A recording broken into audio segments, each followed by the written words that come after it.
오늘은 치유하신 하나님 50번째 징계로 인한 질병, 이런 제목으로 함께 은혜를 나누고자 합니다. 오늘 본문의 말씀에 보면 첫 번째는 우리 애굽 사람들에게 하나님께서 심판하시는 모습입니다. 무엇으로 심판하시죠? 질병으로 심판하시는 거예요. 그래서 화덕의 재를 바로 앞에 가서 모세가 하늘로 날리니까 그것이 악성 종기가 되었습니다. 모든 사람에게 생겼어요. 우리나라 조선시대에 왕들이 사망했던 이유 중에 하나가 종기 때문에 죽은 겁니다. 종기. 그냥 뽀드락지가 아니고 굉장한 큰 종기들이 나면서 그것을 제대로 치유하지 못해서 죽은 왕들이 여러 때입니다. 종기로 인해서. 그 악성 종기가 무엇인지 정확히 성경에 기록되어 있지 않지만 이런 것들이 애굽 사람에게 형벌로 임했습니다. 민수기 11장 33절에 이 이야기는 우리가 애굽에 있을 때는 고기 먹는 것이 많이 있었습니다. 그런데 광야에서는 고기 못 먹지 않습니까? 원망할 때 주님께서 그들에게 메추라기를 주셨어요. 그리고 나서 그들의 원망함에 관한 심판을 하신 장면이 민수기 11장 33절입니다. 그래서 여호와께서 백성에게 진노하사 심히 큰 재앙으로 치셨으므로, 심히 큰 재앙, 이것은 넓은 의미에서 질병이나 역병이기도 하고, 어떤 사람은 급성 식중독에 다들 걸려갖고 그렇게 됐다.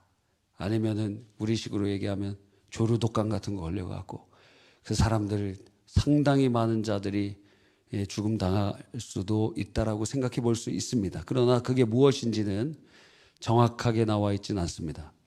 애굽 사람을 주님께서 질병으로 치신 것을 형벌이라고 하고, 하나님의 백성을 주님께서 치신 것을 뭐라고 해요? 징계라고 합니다. 그래서 원칙적으로 형벌은 하나님의 백성이 아닌 자, 선택받지 못한 자, 그리고 하나님의 말씀을 모르고 예수 믿지 않는 자들이 받는 심판이 하나님의 것이 형벌이고, 하나님의 백성은 징계를 받습니다. 그래서 징계의 목적은 돌이킴이죠. 회개하는 거고, 회개하는 거예요. 형벌의 목적은 그 지은 죄에 대한 대가를 지불하고 벌을 받는 것입니다. 이 형벌과 징계를 엄밀히 이렇게 구분하면 형벌은 누구에게, 징계는 누구에게 이렇게 돼 있지만 개정개혁 성경을 우리가 쭉 읽다 보면은 형벌이라는 단어도 신자들에게 징계로서 쓰일 때도 있습니다. 단어를 그렇게 쓰는 거예요. 우리가 엄밀히 구분해 놓으면 이거는 엄밀한 차이가 있지만 성경 가운데 이 단어를 징계로 대체할 수도 있다. 그것을 인지하고 우리가 살펴봅니다.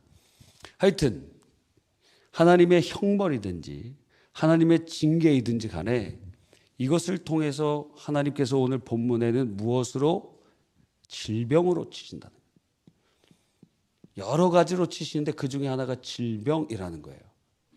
그래서 많은 사람들이 이 질병으로 하나님이 치시는 것들에 대해서는 알고 있어요. 근데 이것만 하나님의 징계로서 질병이 오는 것만이 아니라고 지금 49번 시간을 통해서 49번 반복했어요. 꼭 질병이 징계로만 오는 것은 아니지만 50번째 오늘 말씀은 징계로서 질병이 올 수도 있다 하는 것에 도달한 것입니다. 여러분이 가지고 있는 질병이 하나님의 징계로 온 것입니까? 살펴봐야 된다는 거예요. 본인이 징계 가운데 있는데도 깨닫지 못한다면 그거보다 어리석은 자들이 없다는 것입니다. 자, 하나님께서는 보통의 경우 신자들에게 징계를 주심으로 잘못된 길에서 돌이켜 회개하게 하시는데 어떠한 단계가 있어 보여요. 예를 들어서 우리의 신앙생활 가운데 첫 번째로는 은혜의 문이 막혀요. 그래서 기도할 때도 기도가 안 돼요. 기도문이 막혀요. 말씀을 들어도 깨달음이 없어요. 감동이 없어요. 은혜를 못 받아요. 예배를 드리고 찬송을 드리고 성례에 참여하는데도 전혀 은혜를 받지 못하는 이유는 하나님이 징계하시기 때문입니다.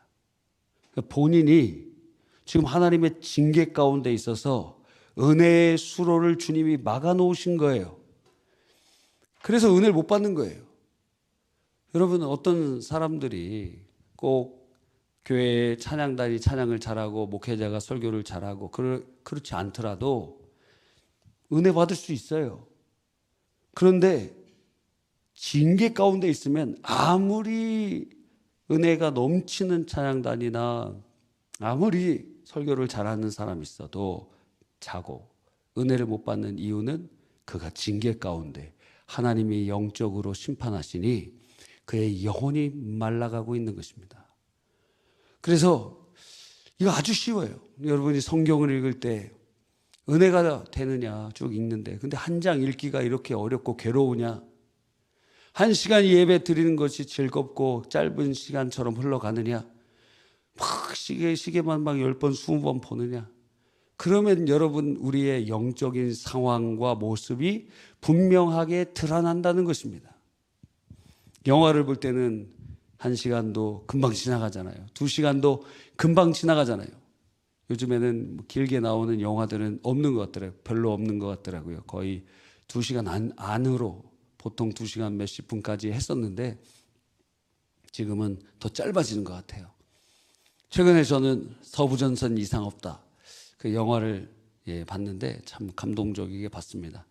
인간의 그 전쟁 가운데 참으로 비참한 모습들을 살펴보는 것이죠.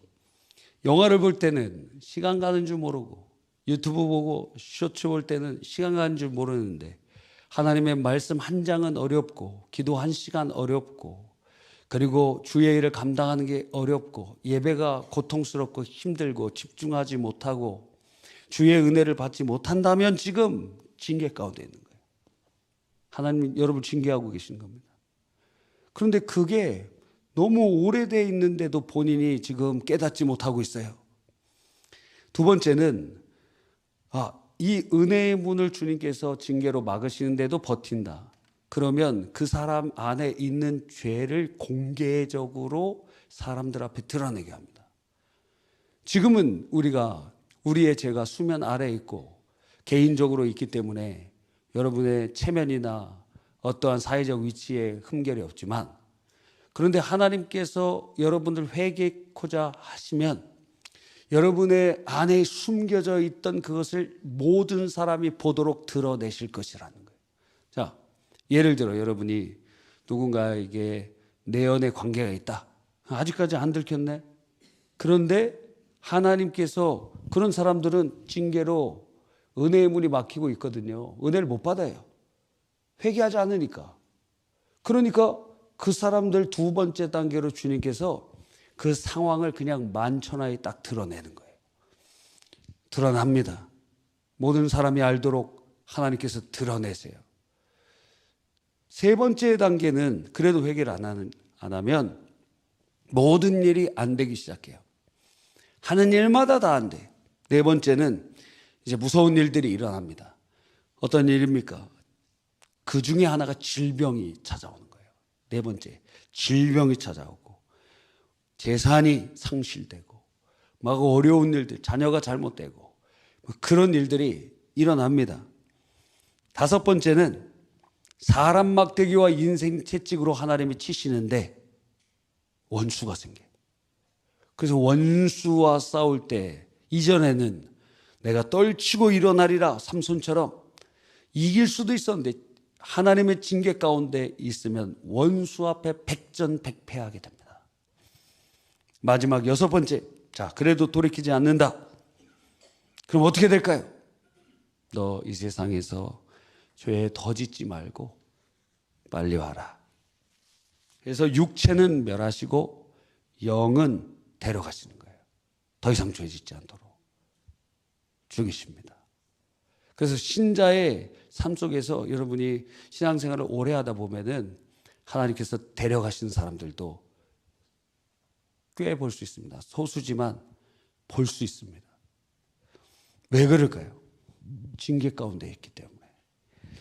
징계의 그럼 이 유형들을 한번 좀 구체적으로 분류해 보면은 첫 번째가 영적인 징계예요. 그래서 하나님과의 교제가 단절이 되고 기도문이 막히고 응답이 사라져요. 응답이 사라져요. 사단의 시험이 시작되고, 두 번째는 심리적인 고통이 징계가 오면 두려움과 염려와 고통이 찾아옵니다. 그리고 나서 세 번째 육체적인 징계가 오면 질병이 찾아오고 결국에는 그것을 통해서 죽게 되기도 합니다. 또 외부적인 하나님의 징계가 찾아오면 전염병, 재정적인 경제 위기, 자녀의 죽음, 사람의 압박, 이런 것들 일어날 수 있다라는 것이죠. 성경에 보면은 하나님께서는 우리를 회개케 하시기 위하여 끝까지 포기하지 않으시거든요. 그래서 하나님의 마땅히 은혜 받는 백성으로 만들어 가시기 위해서 때리시는데, 부모님도 혼내잖아요. 그렇죠? 그래서 우리 자녀들도, 근데 별로 우리 자녀들은 징계를 받지를 못했어요. 좀 더 징계를 많이 받았어야 되나 그런 생각도 상당히 듭니다. 어렸을 때 거의 초등학교 들어가 1학년 그 정도까지만 거의 훈육이 되고 그 이후는 안 됩니다. 애들이. 그렇죠? 여러분이 막 중학교 때 애들 훈육하고 그러면은 애들 집 나가. 집 나가요. 어렸을 때 3살 버릇 80까지 간다. 어렸을 때 잘 지도를 해야 되는데 상당히 참 여러 가지 생각을 많이 하게 됩니다. 그런데 하나님께서는 우리를 하나님의 자녀이기 때문에 그냥 두시지 않아요. 레위기 26장에 보니까 하나님께서 공동체, 개인뿐만 아니라 공동체를 징계하시는데 7배씩 늘어가요. 7배씩 막 늘어납니다. 첫 번째 주님께서 레위기 26장에 보니까 두려움이 임하게 하고 원수에게 패하여 전쟁을 하면 패해요. 수치를 당하게 하고 흉작이 오고 질병이 찾아옵니다. 공동체의 죄예요. 두 번째는 그래도 회개 안 하면 거기서부터 7배가 늘어나면서 하늘이 철이 되고 땅이 노치 돼요. 이거 무슨 얘기냐면 아주 극심한 기근과 그리고 아주 경제적인 피폐가 찾아온다. 세 번째는 그러면서 7배 인구 감소와 황폐함이 일어나고 들짐승의 피해가 막 일어나고 거기서도 회개하지 않으면 거기서 7배 전쟁, 전염병, 원수에 부침받아서 이제 생존 기본 요소마저 사라져버려요. 다섯 번째, 결국에는 성소가 파괴되고 나라가 망하고 사람들은 흩어지고 대부분은 죽게 됩니다. 최종 결과 어떻게 되느냐? 나라가 망하고 사람들 대부분 죽고 그럼에도 불구하고 주님께서 남은 자들, 포로로 끌려간 자들에게 그들 두려움과 쇠약과 지속적인 고통 가운데 그 포로의 시간들을 지내도록 하시는 거예요. 여러분, 하나님의 백성에게 주님께서는 이렇게 징계를 하시고 그 질병의 수단으로 질병을 자주 사용하시는 것 같습니다. 신명기 28장 22절에 보니까 새번역 성경에는 이렇게 번역했어요. 주님께서 폐병과 열병과 염증과 무더위와 한발과 열풍과 썩는 재앙을 내려서 당신들이 망할 때까지 치실 것입니다. 너가 건강 의지하느냐? 건강 다 날아갈 때까지 주님 치신다는 거예요. 회개 안 하면. 너 회개 안 해? 너 건강 하나 믿고 있어? 그러면 주님 항복할 때까지 주님께서 치십니다. 왜? 그의 영혼을 살리시기 위하여. 그가 돌이키시기 위하여. 그러니까 하나님께서 징계하시는 그 질병은 약이 듣지 않습니다. 차도가 나지 않습니다. 왜? 회개가 목적이기 때문에. 그러니까 어떤 좋은 병원에 가든지, 어떤 좋은 약을 먹든지, 어떤 무슨 별짓을 다 하고 좋은 곳에 살고, 뭐 나는 자연인이다 그래서 산에서 살고 뭐 별짓 다 해도 질병이 나아지기는커녕 결국에는 죽게 되는데 하나님께서 징계하시기 때문입니다. 자, 고린도전서 11장 29절로 30절에 보면 이 우리가 성례 성찬을 할 때 암송하는 읽고 그러한 본문입니다. 찾아봅시다. 고린도전서 11장 29절로 30절. 예.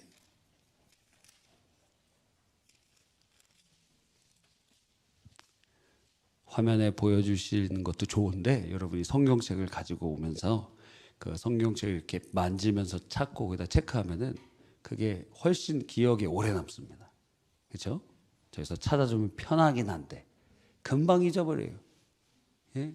하드디스크에 써지지가 않고 메모리에 있기 때문에 있는 것 같은데 꺼버리면 다 없어져 버려요. 그래서 찾아보면은 더 기억이 됩니다. 자, 읽어봅시다. 29절 30절 시작. 몸을 분별함이 없이 먹고 마시는 사람은 자기에게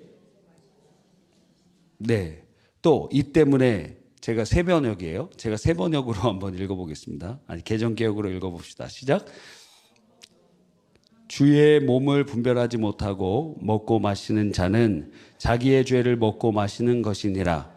그러므로 너희 중에 약한 자와 병든 자가 많고 잠자는 자도 적지 아니하니. 자, 이게 무슨 말입니까? 성찬을 하는데 성찬을 주님의 몸을 보여주고 피를 보여주는 빵과 포도주를 이것을 죄도 회개하지 않고 아주 그들이 그것을 가난한 자들 오기 전에 그 부자들이 먼저 그것 가지고 성찬에 참여하면서 나머지 오는 사람에게는 성찬에도 참여하지 못하게 하고 막 이러한 말도 안 되는 일들이 일어날 때 바울 사도가 얘기하기를 너 지금 너희들부터 살펴라.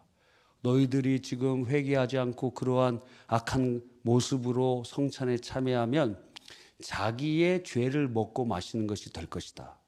그래서 그 결과 어떻게 돼요? 30절에 그러므로 너희 중에 약한 자와 병든 자가 많고 잠자는 자도 적지 않니. 이게 왜 나왔죠?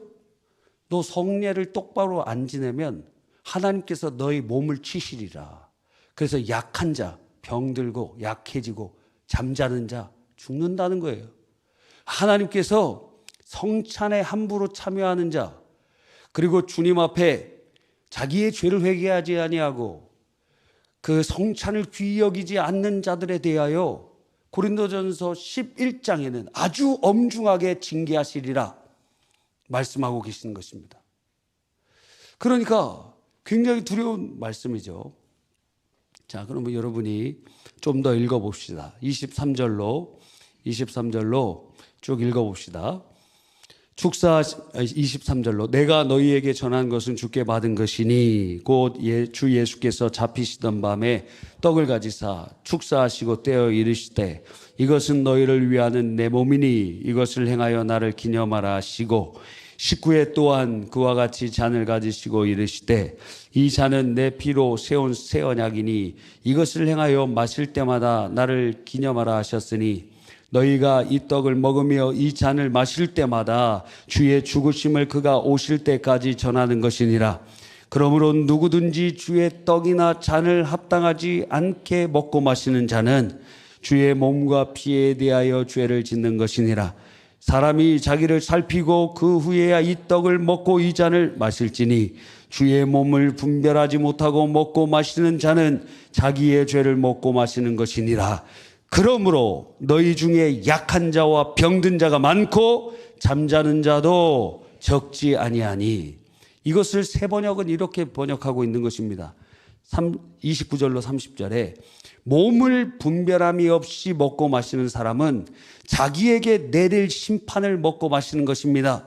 이 때문에 여러분 가운데는 몸이 약한 사람과 병든 사람이 많고 죽은 사람도 적지 않습니다.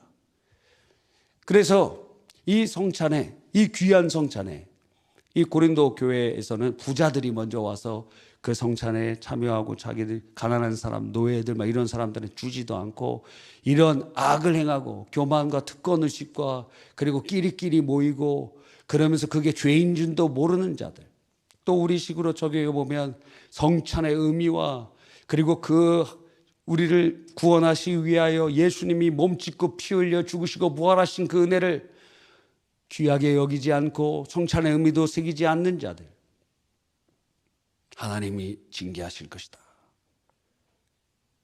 징계하신다는 거예요. 무섭지 않습니까? 그래서 그것 징계하셔서 회개케 하시는 거예요.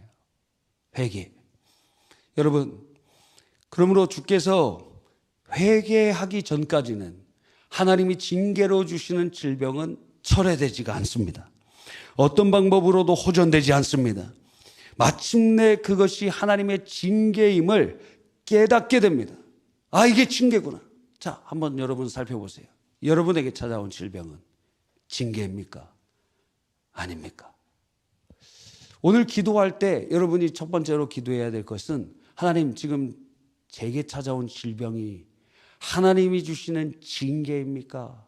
그렇지 않으면 여러 환경 때문에 혹은 또 사탄 때문에 혹은 다른 어떠한 나의 악한 습관 때문에, 먹는 것 때문에 혹은 여러 가지 때문입니까? 원인을 살펴보되 징계인지 살펴보라는 거예요. 하나님 앞에서 징계인가? 자, 그렇다면 하나님으로부터 인한 징계로 질병이 우리에게 임할 때 어떻게 해야 됩니까? 첫 번째, 징계받을 때는 징계를 벗어날 인간적인 방법을 포기해야 됩니다. 나 이거 떨치고 일어나리라. 삼손이 머리카락이 잘렸는데도 내가 떨치고 일어나리라. 못 떨쳐요. 인간적인 방법이 아무런 소용이 없어요. 징계를 벗어나려는 인간적인 방법은 오히려 더 많은 무서운 매를 맞게 될 뿐입니다. 유다가 망할 때 사람들이 크게 세 분류로 나눠졌거든요. 첫째는 바벨론의 침공해서 죽은 자, 그리고 포로로 끌려간 자, 그리고 그 땅에 거지처럼 남겨진 자. 그런데 난민처럼 남겨진 자 중에 이 이스마엘 같은 사람은 총독 그다라를 죽이고 암몬으로 사람들을 끌고 갔습니다. 암몬을 의지했죠. 또 그 행동을 막아섰던 요하나는 사람들을 애굽으로 데려갔습니다. 그래서 예레미야도 끌고 갔어요. 그들은 애굽을 의지했죠. 이스마엘은 암몬을, 요하나는 애굽을 의지했습니다. 주님께서는 징계를 인간적인 방법으로 저항하려고 했던 그들에게 엄한 매를 치시는데, 유다 땅에 머물러 있으면 살았을 것을 그 땅에 가게 돼서 하나님께서 너 그 땅으로 도망치니 기근과 질병과 칼에 죽게 되고, 결국 애굽으로 도망쳐갖고 우리가 애굽은 강력하지 하고 있었는데 느부갓네살이, 바벨론 왕이 된 느부갓네살이 애굽도 굴복시켜버려요. 그래서 도망친 그곳에서 더 큰 환란이 찾아오게 됩니다. AI가 저한테 도움을 주고 있습니다. 여러분, 그러니까 주님께서 이렇게 징계를 받을 때 다른 방법을 사용하면 더 맞는다. 이처럼 징계 시에는 인간적인 방법은 더 큰 화를 불러일으키니 포기해야 됩니다. 두 번째, 징계받는 사람은 두 번째 해야 되는 것이 철저히 회개해야 되는 것입니다. 왜? 징계의 목적이 회개에 있기 때문에. 그래서 이사야 51장 17절에 하나님께서 구하시는 제사는 상한 심령이라, 하나님이 상하고 통회하는 마음을 주께서 멸시하지 아니하시리라. 그러므로 우리가 철저히 주님 앞에 하나님 회개합니다. 오직 예수님의 보혈의 공로를 의지하여 회개합니다. 지난 수요일에도 말씀드린 것처럼 저희 집에서 이제 가정예배 교재로 유기성 목사님의 예수님의 사람을 가지고 이렇게 하고 있는데, 거기에 이제 죄 용서에 관한 파트였어요. 베드로가 당시 랍비들이 사람들에게 이렇게 권면했습니다. 7번씩 용서해 줘라. 왜? 이런 사람들이 있긴 있습니다. 그런데 주님께서는 말씀하시기를 7번씩 70번이라도 490번이에요. 490번을 똑같은 범죄를 했을 때 용서해 주라는 것, 그것은 인간으로서는 불가능한 일 아니겠어요. 그런데 이 말은 주님께서 그렇게 하라고 하시는 것은 주님이 우리를 그렇게 용서해 주신다는 것을 보여주고 계시는 것입니다. 똑같은 죄를 범하더라도 예수님의 보혈의 공로를 의지하여 회개하면 7번씩 70번이라도 회개하면 주님이 받아주신다는 거예요. 왜? 자녀이기 때문에. 자녀이기 때문에 징계하는 것입니다. 징계가 없으면 사생자라 그랬어요. 하나님 앞에 징계받음으로 회개하되 몇 번, 490번 똑같은 죄로 똑같이 죄를 범해도 주님 용서해 주신다는 거예요. 왜? 사랑하기 때문에. 그러므로 우리들은 철저히 주 예수 그리스도의 보혈의 공로를 의지하여 주님 용서해 주세요. 그 길밖에 없어요. 그 길밖에. 그 길밖에 없어요.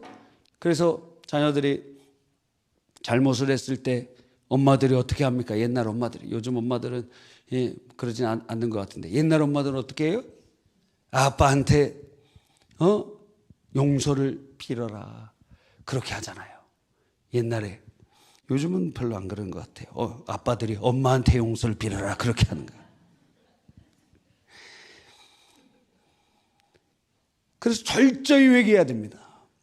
이것은 불교의 참회와는 다르다 그랬죠. 불교에도 얼마나 참회를 많이 하는지 몰라요. 수천 번, 3000배 절을 하면 3000가지의 죄를 다 생각하면서 내가 이렇게 누군가에게 잘못되게 말한 것을 참회합니다. 내가 누군가를 거짓말을 한 것 참회합니다.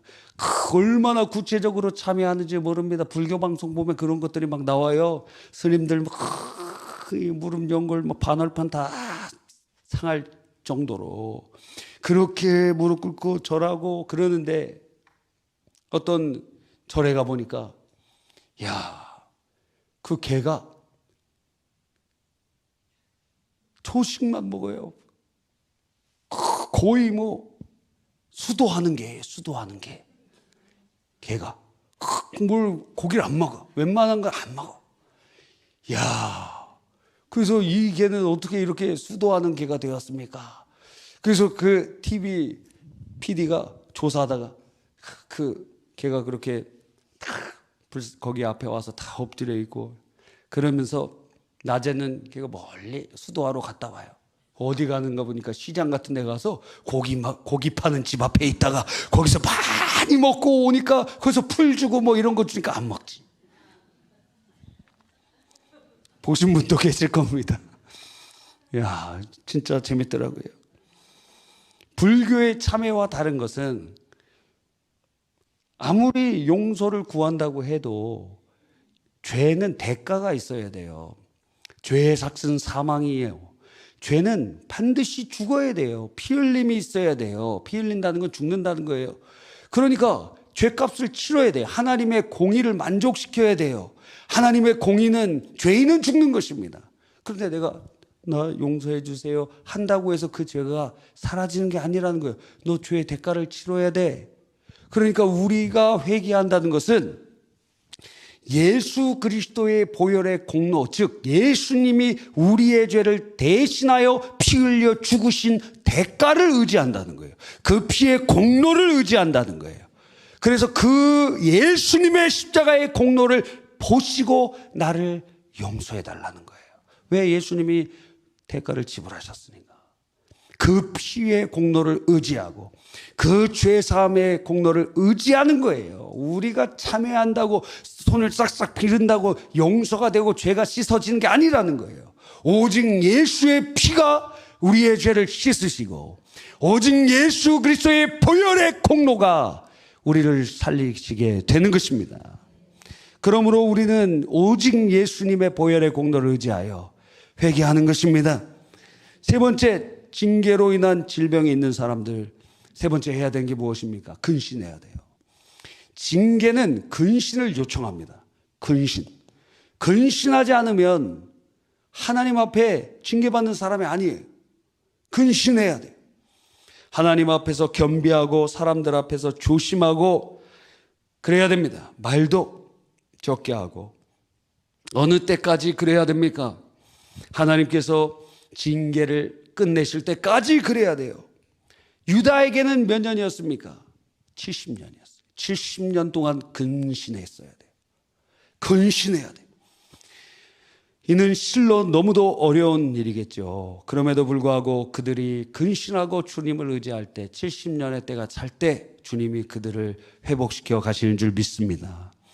징계 시에 근신하지 않고 무엇인가 하려고 하면 그 사람은 실패하게 됩니다. 네 번째는 징계 중에서라도 우리가 꼭 붙잡아야 되는 것이 소망이에요. 왜?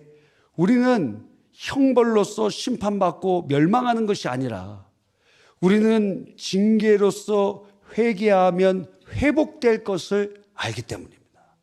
그래서 소망이 있어야 돼요. 자녀들은 절망하지 않습니다. 왜? 내가 아버지에게 용서함을 받으면 다시 회복될 자신이 있어요. 자녀이기 때문에. 우리도 그래요. 우리도 징계 가운데 완전히 낙심하지 않을 것은 회개하고 주님이 용서해 주실 때 우리는 다시 회복될 것임을 믿기 때문입니다. 탕자가 그렇게 바닥까지, 인생 밑바닥까지 떨어졌지만 그러나 주님이 돌이키는 그에게 아무런 대가도 이야기도 듣지 아니하고 즉시 회복해 주시는 것입니다. 아버지 재산을 다 장녀들과 함께 허랑방탕하게 다 사용했어요. 그 큰 형의 얘기가 맞는 얘기예요. 바른 얘기예요. 팩트예요. 그런데 아버지는 자녀이기 때문에 돌아온 그 온몸이 돼지 분뇨로 있는 그 냄새나는 그것과 상관없이 주님께서 용서해 주신다는 것입니다. 그래서 우리에게는 돌이킬 때 주님이 회복해 주시는 소망을 붙잡아야 되는 거예요. 이것이 너무도 큰 힘이 되는 줄 믿는 것입니다. 주님은 우리를 회복시키실 것입니다. 주님께서는 우리에게 큰 은혜로 임하게 만드실 줄 믿습니다. 그래서 찾아봅시다. 레위기 26장에 주님께서 끝도 없이 하나님의 심판의 말씀을 하시다가 맨 마지막에 이렇게 말씀하세요. 너희가 그래도 죄를 회개하지 아니하면 7배, 그래도 죄를 회개하지 아니하면 7배, 그래도 죄를 회개하지 않으면 7배, 그래도 죄를 회개하지 않으면 7배, 결국에는 나라 망하고 너희들 다 흩어지게 되고 멸망하게 될 것이고 끌려가게 될 것이다. 근데 여기서 끝나지 않는다는 거예요. 자, 26장에 보면 40절부터 한번 읽어봅시다. 그들이 나를 거스른 잘못으로 자기의 죄악과 그들의 조상의 죄악을 자복하고 또 그들이 내게 대항함으로 나도 그들에게 대항하여 내가 그들의 원수의 땅으로 끌려갔음을 깨닫고 그 할례 받지 아니한 그들의 마음이 낮아져서 그들의 죄악의 형벌을 기쁘게 받으면 내가 야곱과 맺은 내 언약과 이삭과 맺은 내 언약을 기억하며 아브라함과 맺은 내 언약을 기억하고 그 땅을 기억하리라. 그들이 내 법도를 싫어하며 내 규례를 멸시하였으므로 그 땅을 떠나서 사람이 없을 때에 그 땅은 황폐하여 안식을 누릴 것이요 그들은 자기 죄악의 형벌을 기쁘게 받으리라. 그런즉 그들이 그들의 원수의 땅에 있을 때에 내가 그들을 내버리지 아니하며 미워하지 아니하며 아주 멸하지 아니하고 그들과 맺은 내 언약을 폐하지 아니하리니 나는 여호와 그들의 하나님 됨이니라. 내가 그들의 하나님 되기 위하여 민족들이 보는 앞에서 애굽 땅으로부터 그들을 인도하여 낸 그들의 조상과의 언약을 그들을 위하여 기억하리라. 나는 여호와이니라. 아멘. 주님께서 그러니까 징계하실 때 이것이 우리의 죄 때문이구나. 그래서 인간적인 거 포기하고 그 징계를 달게 받으며 징계 자체가 내가 주님께 사랑받는 존재임을 깨달으면서 징계 피하지 아니하고 주님 그렇습니다.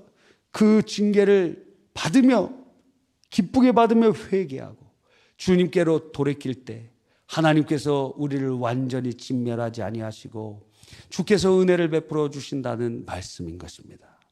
여러분, 그래서 소망이 있는 거예요. 지금 내게 있는 질병은 하나님의 징계로부터 왔습니까? 그렇다면 깨달아야 돼요. 우리가 첫 번째로 기도해야 될 것이 깨닫는 거예요. 하나님, 이게 질병이 하나님께로부터 온 것입니까? 지금 징계로 온 것입니까? 깨달아야 돼요. 깨닫지 못하면 그에게 그 고통은 더 오래 지속될 것입니다. 깨달아야 돼요. 하나님, 이게 하나님께로부터 온 징계입니까? 우리 이 시간 기도할 때